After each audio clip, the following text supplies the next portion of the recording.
important, vous voyez que la longue portion de jersey passe sous le brassin et vient faire le tour par derrière du thorax du malade. Vous voyez, c'est très important. Ici, le membre supérieur qui est fourré à l'intérieur du jersey se prolonge par du jersey qui vient faire le tour du thorax, puis le tour du membre supérieur traumatisé. Donc, je vous refais le trajet du jersey. Là, le membre supérieur est fourré dans le jersey. Il part de là, donc il fait le tour de la nuque. Ici, le membre supérieur rentre à l'intérieur du jersey. Il est fourré dans le jersey sur toute sa longueur. Et ensuite, le jersey se prolonge, fait le tour du thorax, puis le tour du membre supérieur, et est fixé par une épingle à nourrice. Vous voyez ainsi que les mouvements d'abduction sont bloqués par le jersey qui plaque le membre supérieur contre le thorax, et les mouvements de rotation sont aussi bloqués. Le membre supérieur est donc très bien immobilisé, et particulièrement dans les mouvements, dans les secteurs de mobilité concernant l'épaule. Alors vous allez voir maintenant que, comme toujours quand on prévoit des immobilisations prolongées, il faut imaginer ce que ça va devenir. Le maillot clinique peut être très beau quand il sort de votre salle de plâtre, et 2 jours plus tard se démonter complètement. Juste, on va montrer à quel point il peut glisser, si on ne prend pas soin de l'immobiliser, à quel point il peut glisser en arrière ou en avant, perdant ainsi toutes ses qualités de contention. Il faut donc prendre soin de le fixer à l'aide d'une épingle à nourrice. C'est très important, à la fois devant, mais également derrière, ce qui permettra non seulement d'éviter que le jersey roule sur le thorax à l'arrière, donc roule sur le dos, ce qui permettra également d'en maintenir une bonne tension, et enfin ce qui permettra d'éviter les mouvements de glissement vers l'avant ou vers l'arrière de la partie qui coiffe l'épaule. Pensez toujours, quand vous réalisez une immobilisation prolongée, pensez toujours comment elle peut se démonter et comment vous pouvez prévenir ce démontage.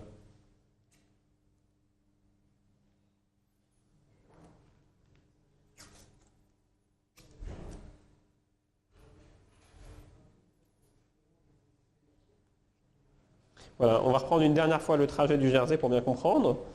Donc le jersey part d'ici, fait le tour du poignet, remonte dans la nuque où il est protégé par un américain. Au niveau de l'épaule, le jersey est fourré par le membre traumatisé, qui vient à l'intérieur du jersey par le trou qu'on a fait au préalable. Le membre supérieur fourre le jersey jusqu'au poignet. Ensuite, le jersey se prolonge, vous voyez, le jersey se prolonge. Alors on a pris soin de le replier pour éviter qu'il soit contendant au niveau de la face dorsale du poignet. Le jersey se prolonge et fait le tour du thorax par l'arrière, puis vient refaire le tour du membre supérieur et est fixé à l'aide d'épingles à nourrice. On prend soin de mettre un américain dans le creux axillaire, une épingle à nourrice en avant et une en arrière, toutes les deux protégées par du sparadrap, pour éviter les mouvements de glissement et le démontage général du maillot clinique. Alors dans le cadre des immobilisations du membre inférieur, on va vous montrer comment on réalise une botte plâtrée. Donc une botte plâtrée, c'est l'équivalent au membre inférieur de la manchette plâtrée au membre supérieur, c'est-à-dire qu'elle prend la jambe, la cheville et le pied. Donc pour la réalisation de l'immobilisation du membre inférieur, il est quand même préférable d'être aidé, parce que le patient est en général incapable de vous aider puisqu'il est traumatisé, et qu'il faut respecter les impératifs de position dont on vient de parler. Donc comme toujours, on commence par dérouler une bande de jersey sur la longueur désirée. Voilà. Sur les plis de flexion, pour éviter d'avoir des replis comme ça partout sur le jersey, vous pouvez sacrifier en fait, entre guillemets, un pli, mais à l'endroit où vous l'avez décidé. Et en l'occurrence, sur le pli de flexion, ça permet d'éviter les compressions et d'être lisse sur le reste du membre. On déroule ensuite la belle bande.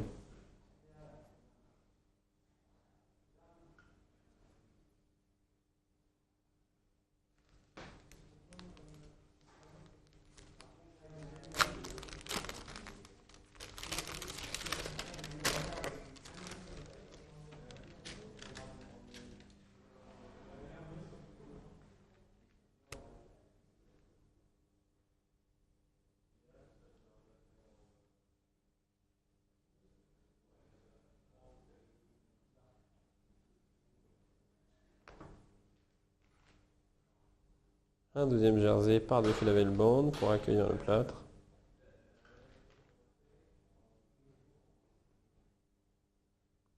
Encore une fois, évitons les plis. Et 6 plis il doit y avoir, autant que ce soit là où vous le voulez et comme vous le voulez. Donc on va faire un pli unique au niveau de la cheville.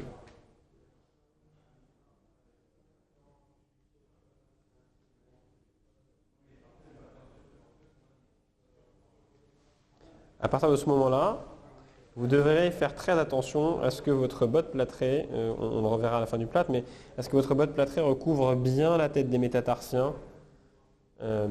Parce que même quand on préconise une décharge, il faut faire en sorte que le pied soit bien couvert de la même manière que la main pour éviter les mouvements qui pourraient être délétères. Donc on doit bien recouvrir la plante du pied et en même temps bien dégager la face dorsale des orteils. C'est un peu l'inverse de ce qu'on avait pour la main où il fallait bien recouvrir la face dorsale et bien dégager la face palmaire. Ici, il faut bien recouvrir la face palmaire, plantaire et bien dégager la face dorsale. À partir de ce moment-là, comme toujours, avant de mouiller le plâtre, on se place dans de bonnes conditions et c'est là que l'aide intervient, puisque le malade ne peut pas tenir sa jambe, en tout cas pas pendant la réalisation du plâtre et surtout pas à mesure qu'il s'alourdit. On prend donc le pied par les orteils, si possible, 3e et 4e, voire 4e et 5e. Pourquoi? Parce que si on les prend par la luxe, le pied part complètement en varus. Donc non, ça ne fait pas mal et on peut tout à fait prendre le pied et tenir tout le membre qui doit être parfaitement relâché, tenir tout le membre juste par les orteils. Ça va être le travail de l'aide. Ce qui permettra, vous le voyez, de maintenir la cheville à 90 degrés et d'éviter l'éversion, le varus et le valgus, donc d'être en bonne position. Le patient doit se relâcher complètement, donc vraiment abandonner le membre, abandonner la jambe, voilà. Bien décontracté. Bien décontracter, bien relâcher, parce que sinon il va se tétaniser. Et là on est prêt, vous pouvez tout à fait porter le membre en entier avec les orteils, hein, ça fait pas mal.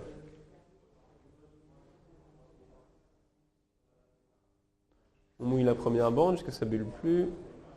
On ne les sort pas mais on la secoue. Alors l'aide doit s'effacer au maximum pour permettre au chirurgien de travailler et de bien dérouler son plâtre.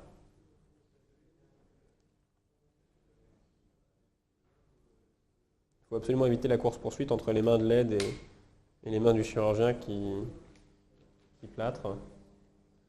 Voilà, normalement l'aide n'a pas à bouger, hein, il tient vraiment et...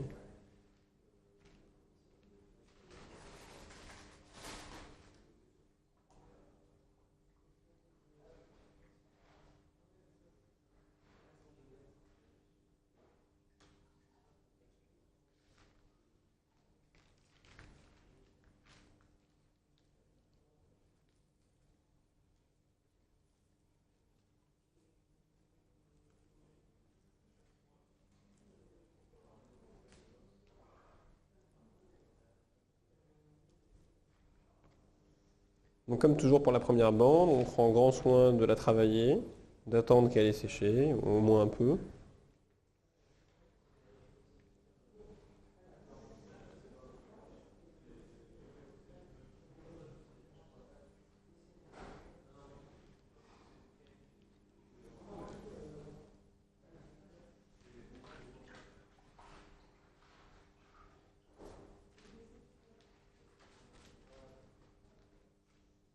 Donc ensuite on replie le jersey.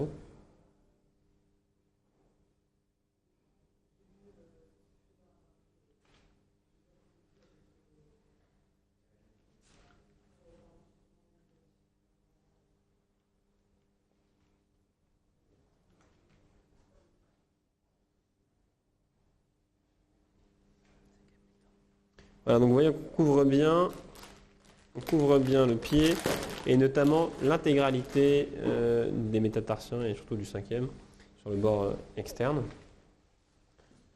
Et qu'on laisse libre ici la face dorsale des orteils. Là on renforce le plâtre, ça va être un plâtre solide, hein, une botte plâtrée.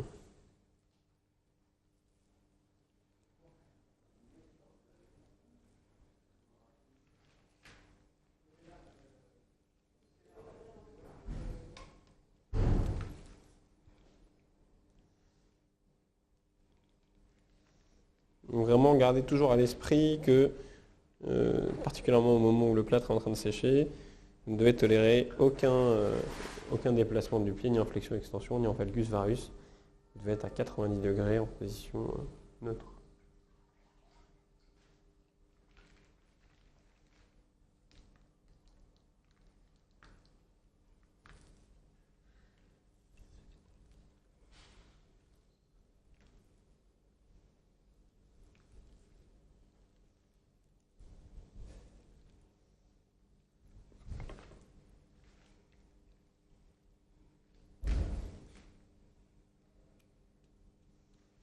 Alors, on travaille le plâtre, on peut le lisser avec un gant comme pour la manchette.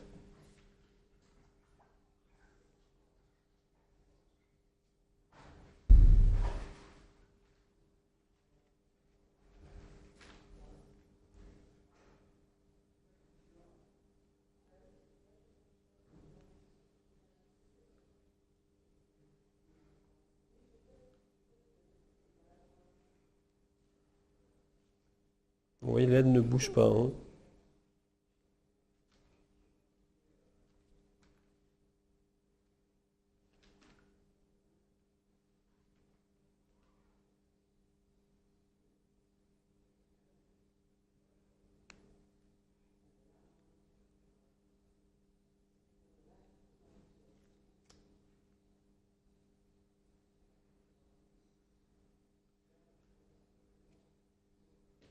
Vous voyez bien la botte là, c'est très important, elle est vraiment à 90 degrés, à angle droit.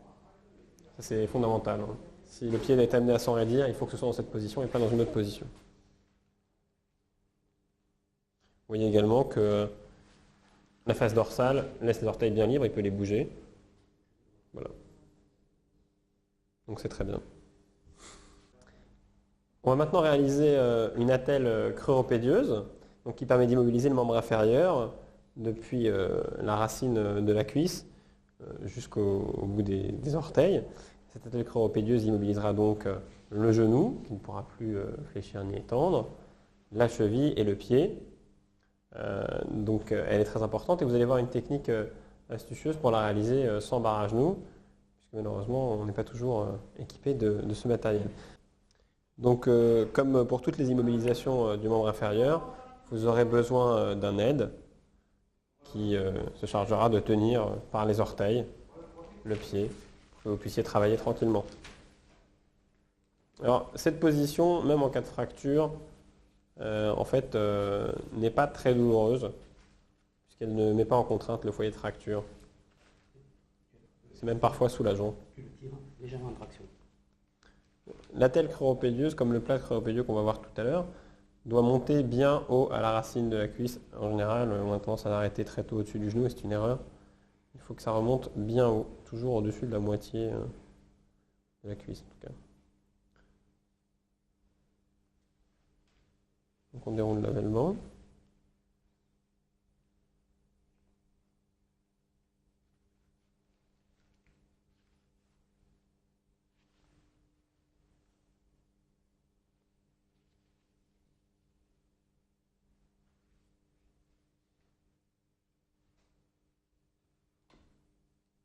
Bien au niveau du creux poplité. Voilà, on verra que le creux poplité est au membre inférieur, parce que le pli du coude est au membre supérieur. C'est le point de compression, notamment des vaisseaux poplités et des nerfs qui passent dans la région, et que donc il faut s'assurer qu'il n'y ait pas de compression à cet endroit-là. Donc toujours l'aide qui prend soin de tenir les orteils.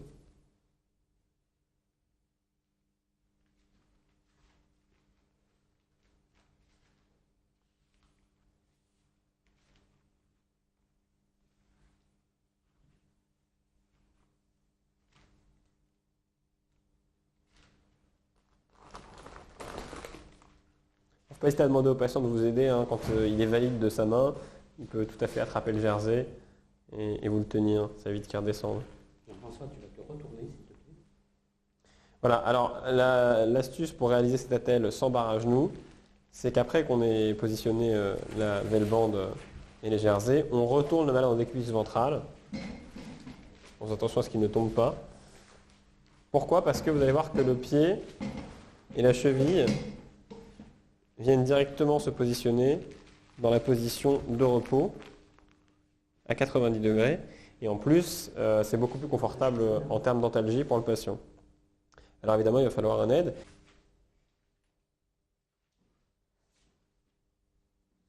Donc on prend les mesures sur le membre inférieur du malade de la longueur dont on a besoin. On déroule ensuite le plâtre en V.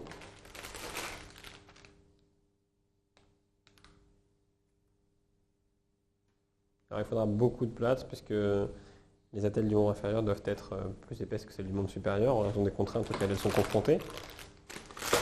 Et elles sont en outre beaucoup plus longues.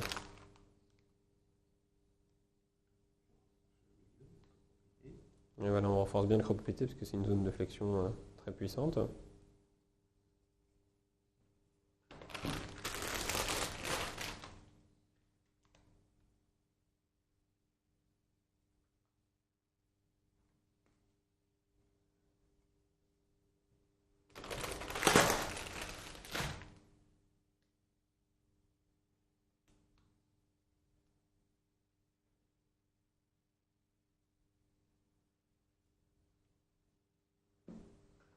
Il faut compter en général pour un membre inférieur 20 allers-retours. Enfin 20 épaisseurs, donc 10 allers-retours.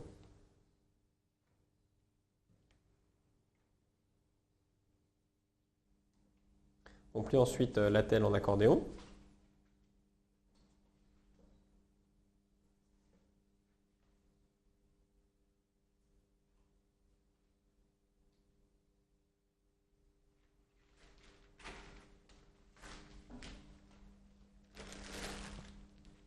On immerge complètement dans le haut.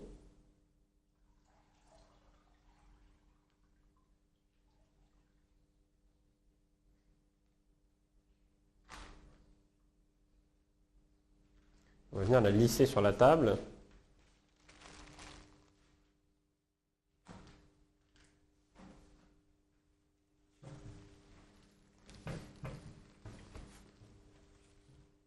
Voilà, c'est vraiment un temps très important. On répartit de manière harmonieuse le plâtre, son épaisseur.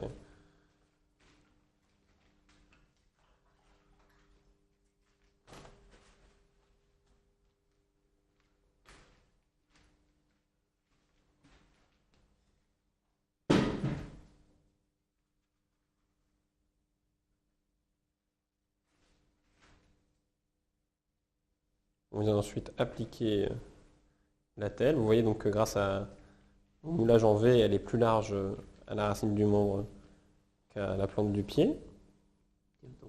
On la moule bien et voilà, là c'est un temps très important, exactement comme quand on faisait une... Pardon. Voilà, et on vient la mouler. Alors, il y a quelque chose de très important, deux choses très importantes. D'abord, il faut bien prendre soin de vérifier que la cheville est à 90 degrés de flexion, comme on a vu tout à l'heure en faisant la botte plâtrée. Et deuxièmement, vous voyez qu'ici, grâce au petit billot qui maintient la cheville surélevée, on a une flexion de genou instantanément, une flexion de genou de 10 à 30 degrés. Et c'est la position de repos du genou. C'est donc dans cette position-là qu'il faut réaliser l'attelle. Jamais un genou en extension complète, comme on le verra tout à l'heure pour le creux-pédieux. Toujours 10 à 30 degrés de flexion. Et vous voyez que ici, grâce à ce petit billot, on obtient très aisément à la fois la cheville à 90 degrés et à la fois les 10 à 30 degrés de flexion dans le genou. On moule bien les contours du plâtre, voilà, pour ne pas être vulnérant pour les malléoles. Il faut éviter au moment de la prise toute flexion-extension de genou, évidemment, sinon ça risquerait de briser le plâtre en cours de séchage. Vous voyez ici tout le membre inférieur en bonne position, le genou qui est fléchi entre 10 et 30 degrés, la cheville qui est à 90 degrés.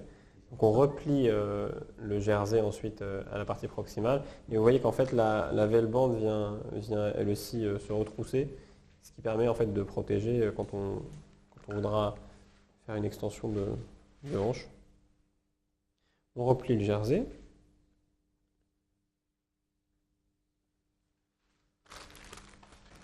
Donc on a retourné le malade avec beaucoup de précautions pour pouvoir dérouler la bande velpo. On dégage bien tous les orteils. Donc là, l'aide peut soulever le membre par les orteils pendant que le chirurgien déroule la bande.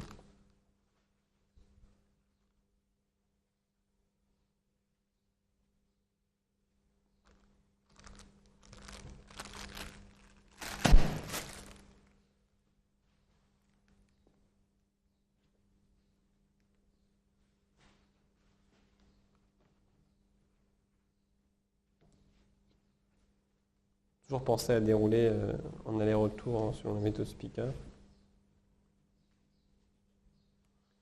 Voilà, ensuite on fixe avec du sparadrap.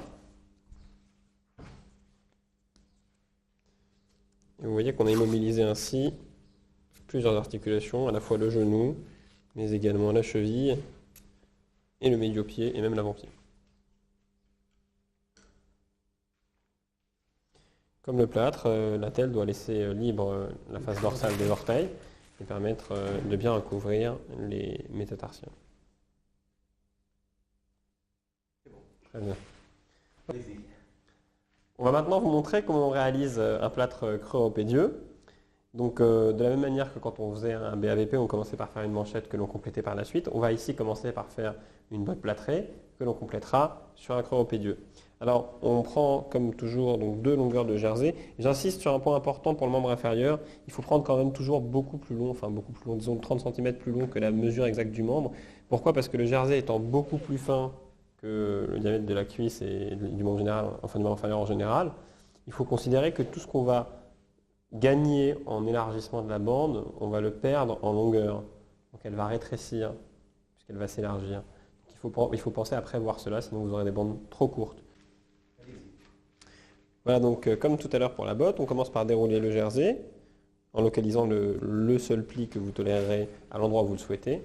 Cette fois-ci, le jersey remonte beaucoup plus haut, puisqu'il va s'agir de faire un creux-pédieux. On passe le premier jersey.